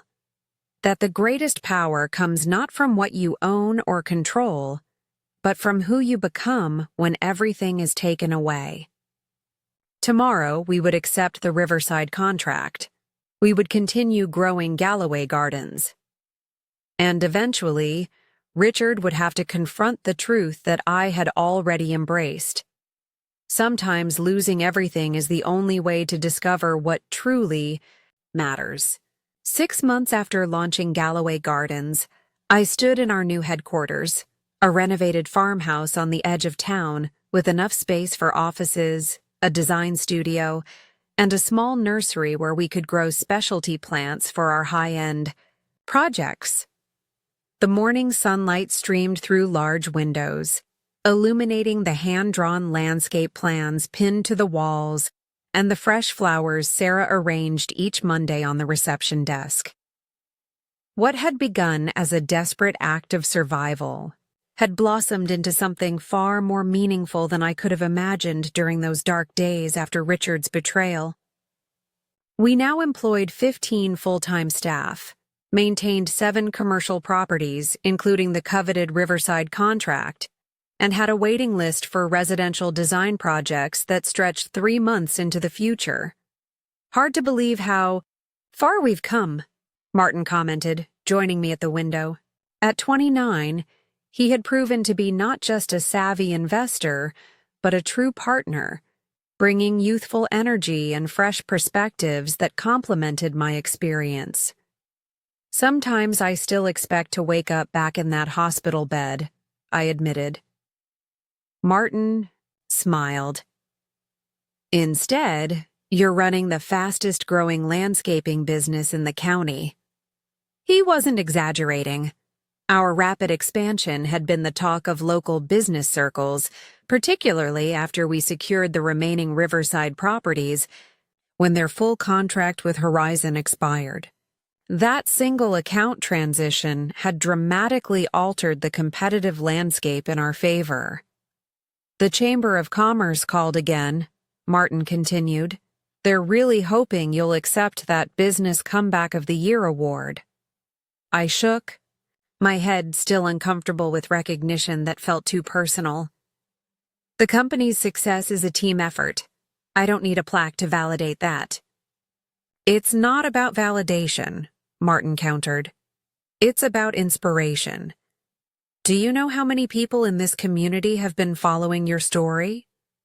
The man who beat cancer only to have his son take everything, then built something new from nothing? That resonates with people, Edward. It gives them hope. Before I could respond, Sarah appeared in the doorway. Mr. Galloway, you have a visitor. Her expression was carefully neutral, but her eyes conveyed a warning. Melissa is here. I hadn't seen Richard's wife since that uncomfortable dinner 6 months earlier. What could she want now? Show her in, I said, nodding for Martin to stay. Melissa entered hesitantly, looking thinner and more tired than I remembered. Gone was the polished appearance she had always maintained. Today she seemed fragile, almost diminished. Edward, she greeted me, glancing nervously at Martin. I was hoping we could speak privately. Martin is my business partner, I replied evenly. Anything you need to discuss can be said in front of him. She nodded reluctantly and sank into the chair I offered. It's Richard, she began, her voice barely above a whisper. Things have gotten difficult. What kind of difficult? I asked, maintaining a neutral tone despite the concern that immediately surfaced. Whatever his actions, Richard was still my son. Financial problems mostly, she explained. After losing the Riverside contract, he had to lay off staff. Then 2 of the banks called in loans because of missed payments. He's been working 18-hour days trying to save the business, but... She looked up, eyes glistening. Yesterday, Horizon filed for bankruptcy protection. The news struck like a physical blow. Despite everything, I had never wanted Richard to fail completely. I had wanted him to learn, to grow, to recognize his mistakes, not to lose everything. I'm sorry to hear that, I said carefully. But I'm not sure why you're telling me. Melissa took a deep breath. Richard would kill me if he knew I was here. His pride won't let him ask for help, but the situation is desperate. The house, your house, is going into foreclosure. We've had to pull the children from their private school. And Richard. He's not handling it well. Not handling it well how? I pressed, a new concern forming. He's drinking too much, she admitted. He's angry all the time, blaming everyone, but himself. Last night he talked about, she hesitated, about just ending it all. Martin shifted uncomfortably beside me, but I kept my focus on Melissa. Where is he now? At the house. Our house, I mean. He hasn't left in 3 days. Just sits in his office with the door locked, not eating, barely sleeping. Her composure finally broke. I'm scared for him, Edward. Whatever happened between you two, he's still your son. The irony wasn't lost on me. Richard had forgotten that I was his father when he refused to honor our agreement. But now Melissa was appealing to precisely that bond. Yet despite everything, she was right. The parental instinct to protect never truly vanishes, no matter how deep the hurt. I'll go see him, I said quietly. But I can't promise anything, Melissa. This situation is largely of his own making. I know, she nodded, wiping away tears. Just talk to him, that's all I'm asking. After Melissa left, Martin turned to me with concern evident on his face. You don't owe him anything, Edward. Not after what he did. It's not about owing, I replied, gathering my jacket. It's about who I choose to be in this situation. Richard made his choices. Now I'm making mine. The drive to my former home, now Richard's failing investment, was surreal. The property looked neglected, with uncut grass and untended flower, beds that would have broken my heart under different circumstances. It was as if the house itself reflected Richard's downward spiral. I knocked on the door, but no one answered. Using the key Melissa had given me, I let myself in, calling Richard's name as I entered. The interior was dimly lit and stale-smelling, with unwashed dishes in the sink and mail scattered across the entrance table. I found Richard in what had once been my home office, surrounded by empty whiskey glasses and scattered papers. He looked up as I entered, his eyes red-rimmed and unfocused. Dad, he slurred, a bitter smile twisting his features. Come to survey the damage? See your revenge in person? This isn't revenge, Richard, I said quietly, taking the seat across from him. This is consequence. He laughed harshly. Always the teacher, aren't you? Always the moral authority. Well, congratulations. You've won. Everything I built is gone. Are you happy now? No, I answered honestly. I never wanted this for you. Bullshit, he spat. You deliberately targeted my clients. You undercut my contracts. I built a business that delivered what clients wanted, I interrupted firmly. The same way I built Galloway Landscaping originally. If your approach had truly been superior, you wouldn't have lost those clients. Richard slumped back in his chair, the fight momentarily leaving him. It doesn't matter now anyway. The banks are taking everything, the business, the house. He gestured vaguely around him. Your house. Bet that feels like justice, doesn't it? I studied my son. This stranger who shared my blood but seemed to have lost all the values I thought I'd instilled in him. Where had I gone wrong? Had I modeled the wrong priorities? Had his mother's early death left wounds I'd failed to recognize? Richard, I began carefully, what happened? Not with the business, with us. When did money and status become more important to you than integrity, than family? He looked away, unwilling or unable to meet my gaze. You make it sound so simple. It is simple, I countered. You made a promise and broke it. You took advantage of my vulnerability. That's not complicated, it's just wrong. A flicker of something, shame, perhaps, crossed his face before hardening into defensiveness. Again, I did what any smart businessman would do. I saw an opportunity and took it. I wasn't a business opportunity, Richard. I was your father. Those words hung in the air between us, heavy with the weight of betrayal and lost trust. For a moment, I glimpsed the little boy who had once looked up to me with unquestioning love, who had followed me around job sites asking endless questions, who had drawn pictures of Daddy's flowers with crayon-stained fingers. It wasn't supposed to end. Like this, he said finally, his voice smaller. I had a plan. The business was going to expand regionally. We were going to acquire competitors. Everything would have been bigger, better. And what about our agreement? I asked. Was that ever real, or did you always intend to keep everything? He hesitated, and in that pause, I heard the answer. He couldn't bring himself to voice. That's what I thought, I said softly. Richard, Melissa is worried about you. She says you've been talking about harming yourself. He flinched.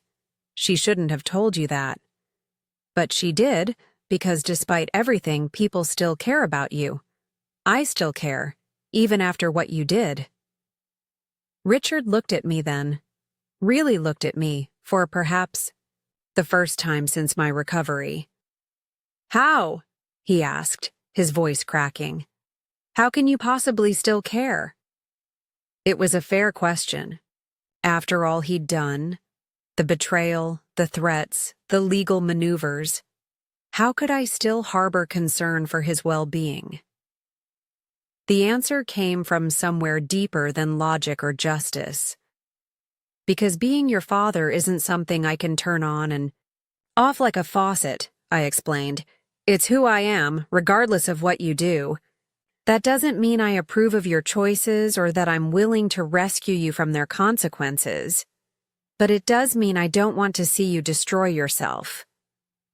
A tense silence filled the room as Richard absorbed my words.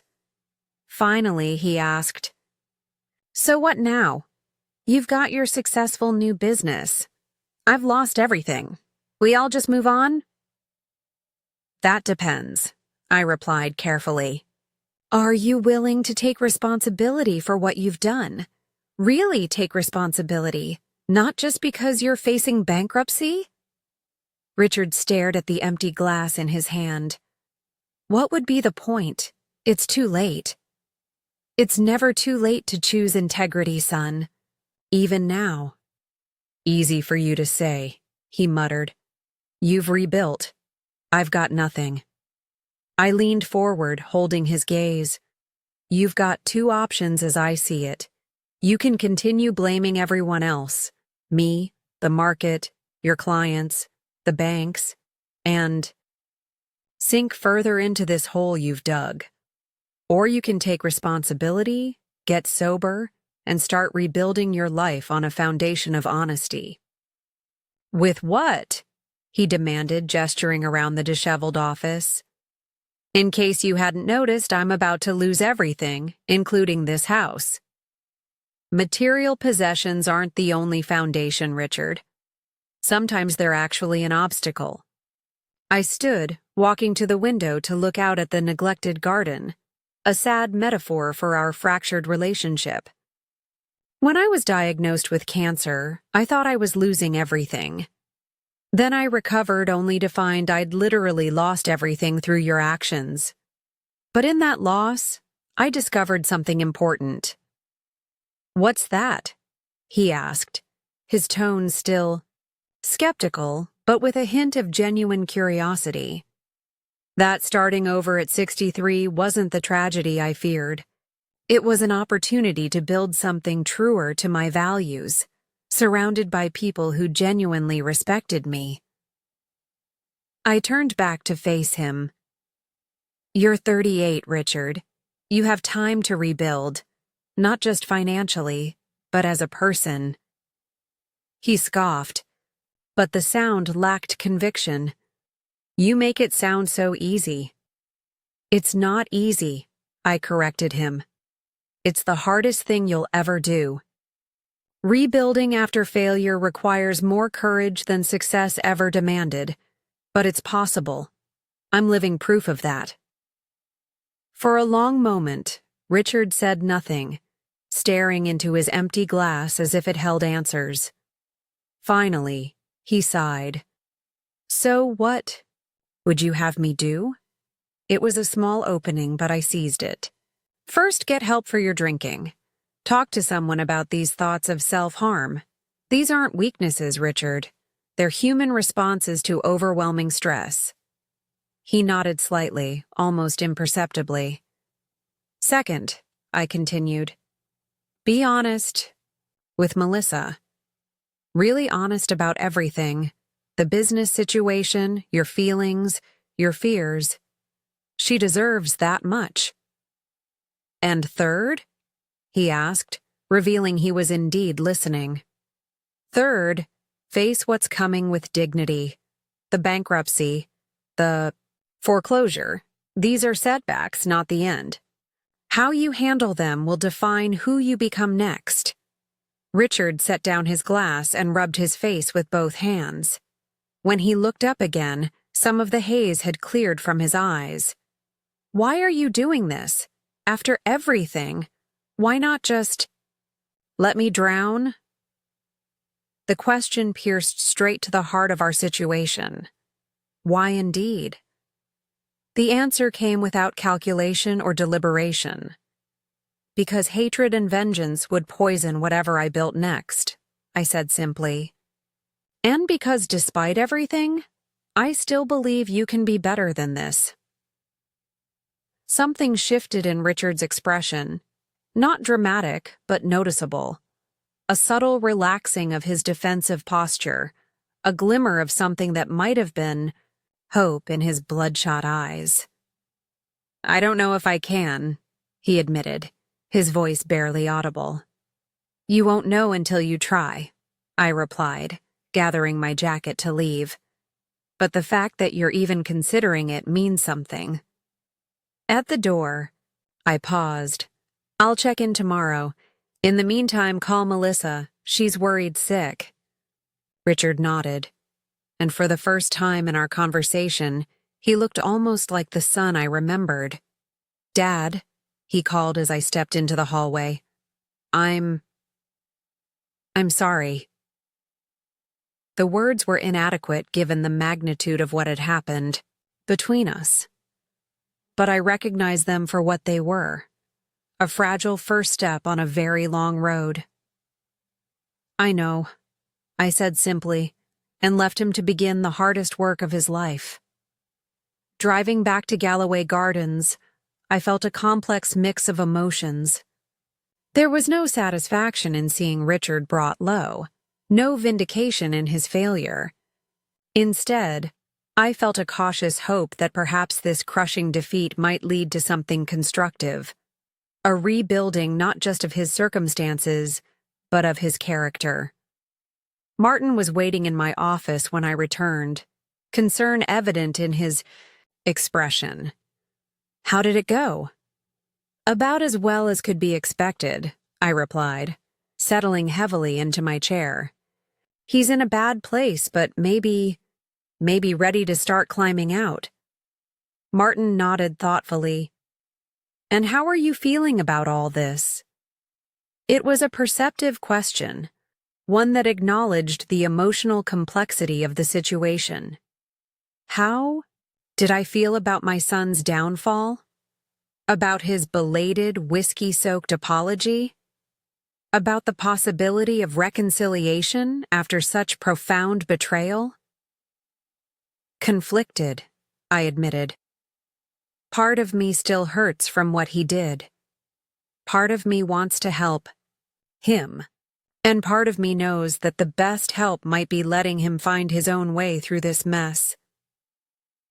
Whatever you decide, Martin assured me, the team and I will support you. His words reminded me of how fortunate I was, not just in the business, success we'd achieved, but in the community we'd built around Galloway Gardens. Unlike Richard, who had pursued growth at the expense of relationships, I had found that prioritizing people ultimately led to both personal fulfillment and professional success.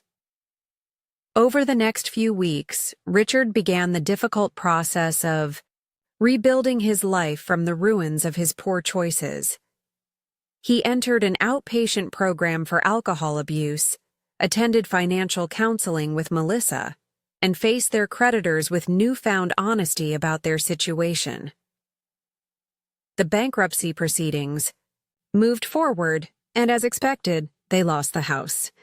Finding them temporary housing became my first concrete act of support, not rescuing them from consequences, but ensuring they had a safe place to land while they sorted out their next steps. I offered Richard a modest efficiency apartment above, our equipment garage, separate from the main Galloway Gardens property. It wasn't charity.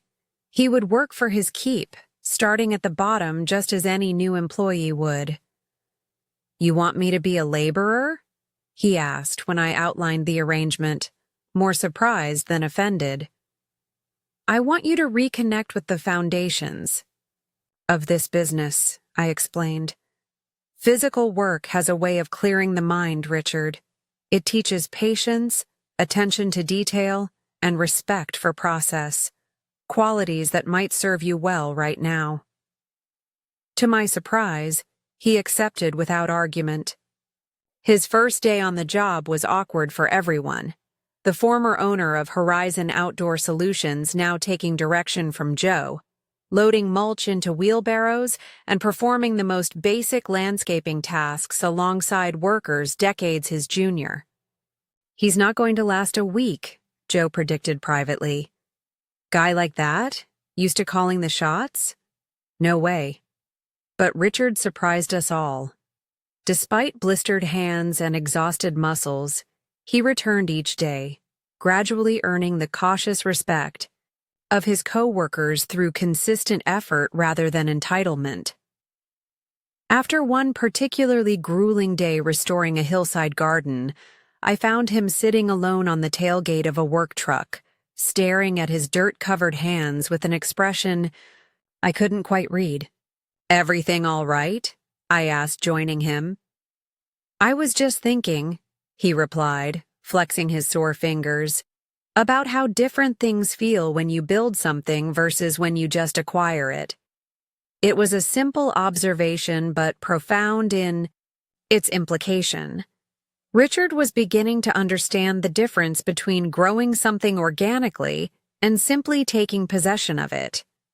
"I never really appreciated what you built," he continued, gesturing toward the thriving operation around us. "I saw the business, the house, the assets, but I missed the years of work that went into creating them, the relationships with clients, the trust you built with employees. It's easy to undervalue what we haven't had to work for," I acknowledged, careful not to sound preachy or self-righteous. Richard nodded slowly. "I'm starting to understand why it hurt you so much when I wouldn't give it back. It wasn't just about the legal ownership, was it? It was about everything those things represented to you." "Yes," I said simply, grateful that he was finally seeing the deeper dimensions of his betrayal. He looked up, meeting my eyes directly.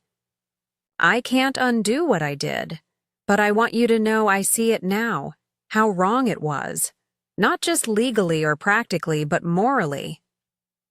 The acknowledgement meant more than I had expected. Not because it erased the past. Nothing could do that. but because it suggested that Richard was capable of the kind of self-reflection that precedes genuine change. Over the following months, Richard worked his way up from basic laborer to crew assistant, learning the business from the ground up as he never had before. He lived simply, saved what he could, and slowly began rebuilding his relationship with Melissa and their children, who had been deeply affected by the family's sudden financial collapse. During this period, Galloway Gardens continued to thrive. We expanded our nursery operation, added a landscape architecture division headed by Sarah, and even began offering workshops on sustainable gardening practices for homeowners. One evening, as Martin and I reviewed plans for further expansion, he broached a sensitive subject. "Have you thought about Richard's long-term role here? He's proven himself a reliable worker, but eventually he'll want more responsibility. Are you prepared for that?" It was a question I'd been considering myself. Richard had genuine business skills, organizational abilities, financial acumen, strategic thinking that could benefit our growing company. But trust, once broken so thoroughly, doesn't mend easily or quickly. "I'm taking it one day at a time," I replied. "He needs to prove himself not just to me, but to everyone here who knows what happened." Martin nodded thoughtfully. "Fair enough. But for what it's worth, I think he's genuinely changed. Not just because he had to, but because he wanted to." A week later, Richard requested a meeting with Martin and me. He arrived with a detailed proposal for a new division within Galloway Gardens, a property maintenance service specifically for commercial clients with environmentally sensitive needs, like organic farms and nature centers.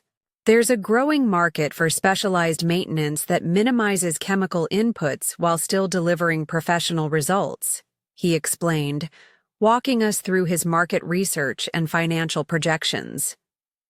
It would complement our existing services without competing directly with them. The proposal was thoughtful, grounded in realistic projections, and aligned with our company values. Most importantly, it represented a collaborative extension rather than a takeover. Richard was suggesting how he could add value within our existing framework, not how he could reshape the company in his image. "This is impressive work," Martin acknowledged, reviewing the numbers. "But why bring it to us? With this concept, you could potentially start your own business again, without the complicated history." Richard considered the question carefully before answering. "I could," he agreed. "But I've learned that going it alone isn't always the best approach. This concept would be stronger as part of Galloway Gardens, with its established reputation and infrastructure. And honestly," he hesitated, glancing at me, "I value being part of what Dad has built here, even in a small way." The humility in his statement was perhaps the strongest evidence yet of his transformation. The Richard who had taken my business and home would never have acknowledged the value of another's creation over his own ambitions. "Let us review the proposal in detail," I said, neither committing nor dismissing the idea. "We'll give you our thoughts next week." After Richard left, Martin turned to me with raised eyebrows. "Well, what do you think?" I leaned back in my chair, processing my complex emotions. The proposal itself is solid. If it had come from anyone else, we'd probably approve it immediately. But because it's Richard, we need to be certain his motives have truly changed, I completed the thought. That this isn't just another attempt to gain control by different means. Martin nodded understanding. "So how do we determine that?" I considered the question carefully. "We test it. Offer him the opportunity to develop the division, but with clear boundaries and accountability measures. If he's genuinely changed, he'll accept those limitations as reasonable given our history. If not, we'll see the old Richard resurface, Martin concluded. The next week we presented Richard with a modified version of his proposal. He could develop the specialized maintenance division as a semi-autonomous unit within Galloway Gardens, but with regular oversight from Martin, transparent financial reporting, and a gradual earning of decision-making authority based on performance metrics. These are more restrictions than you'd place on other division heads, he observed after reviewing our counteroffer. Yes, I acknowledged without apology. They are. Richard nodded slowly, accepting the implicit message. Trust would need to be re-earned incrementally, not granted wholesale. I understand, he said finally, and I accept these terms. Thank you for the opportunity. Over the next year, Richard built his division with the same methodical care he had once used to dismantle my life. He hired thoughtfully, managed budgets conservatively, and developed training programs that emphasized both technical excellence and ethical business practices. Most importantly, he operated with complete transparency, never once testing the boundaries we had established. As his division became profitable, Richard approached me with another proposal, one I hadn't anticipated. I'd like to use part of my division's profits to establish a scholarship fund, he explained, for young people interested in sustainable landscaping who couldn't otherwise afford specialized training. That's a generous idea, I acknowledged, genuinely impressed. Why this particular cause? Richard's answer revealed how deeply his perspective had shifted. Because I've been thinking about legacy, he said simply. Not just acquiring things, but contributing something meaningful, something that outlasts us. It was perhaps the clearest indication yet that Richard had truly changed, not just his behavior, but his fundamental values. He had moved from seeing success as accumulation to understanding it as contribution. 2 years after Richard's bankruptcy and our tentative reconciliation, I stood at the podium of the annual Chamber of Commerce dinner, finally accepting that Business Comeback of the Year award that Martin had urged me to embrace. Looking out, at the gathered community members, I saw faces that had been part of my journey. Victoria Harriston beaming proudly from her table near the front. Joe and his sister giving me a thumbs up from near the bar. Timothy Winters nodding his approval from a corner table. And, somewhat unexpectedly, Richard and Melissa seated among the Galloway Gardens team, their applause as enthusiastic as anyone's.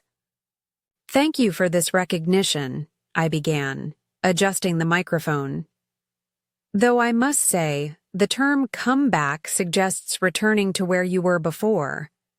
What happened in my case was something different, not a return, but a reimagining. Paused, gathering my thoughts before continuing. 3 years ago, I faced 2 devastating blows in succession. A cancer diagnosis that threatened my life, followed by a betrayal that stripped away everything I had built.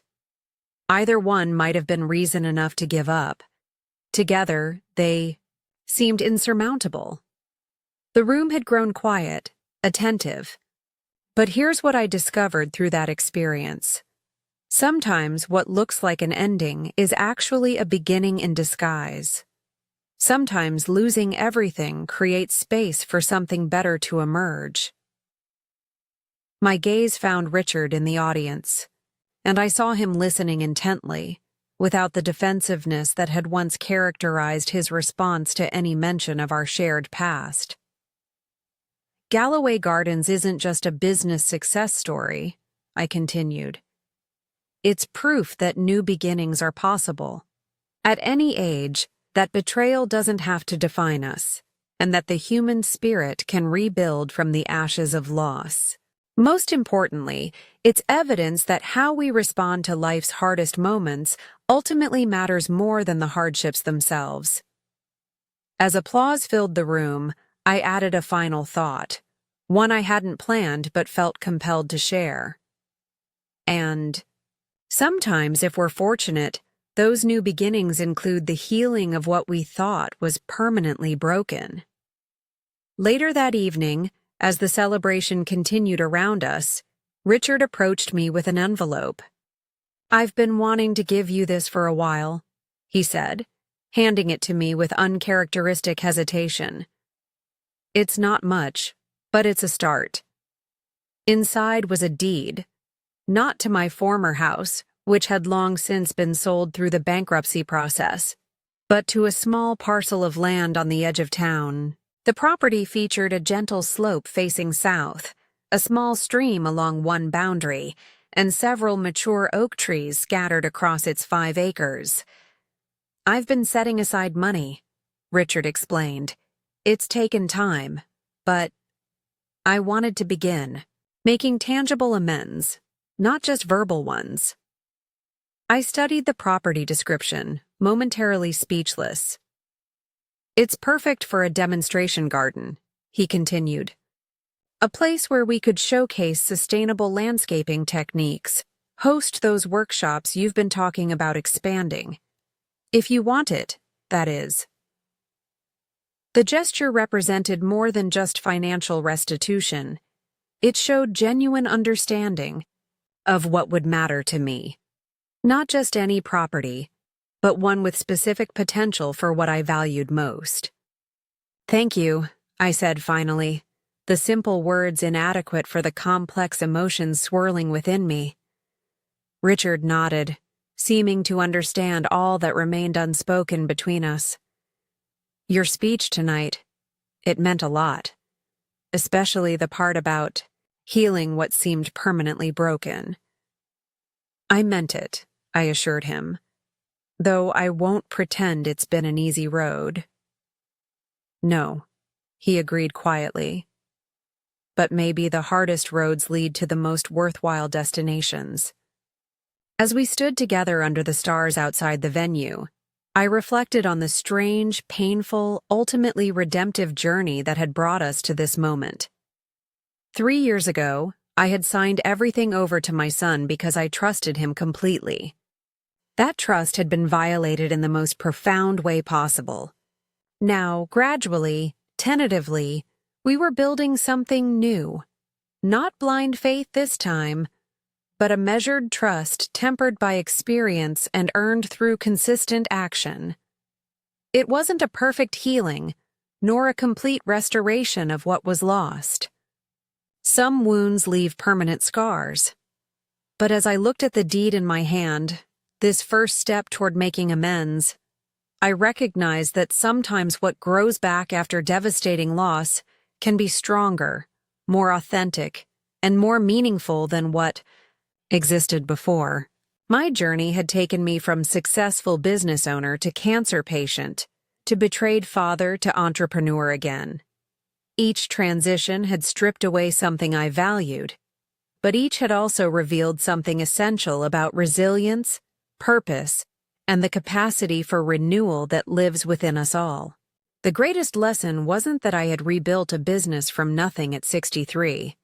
It was that I had discovered, through that process, an inner strength that no betrayal could take away and no legal document could transfer. That strength, the power to begin again despite devastating setbacks, was the true legacy I hoped to pass on, not just to Richard, but to everyone touched by our story. Up next, you've got 2 more standout stories right on your screen. If this one hit the mark, you won't want to pass these up. Just click and check them out. And don't forget to subscribe and turn on the notification bell so you don't miss any upload from us.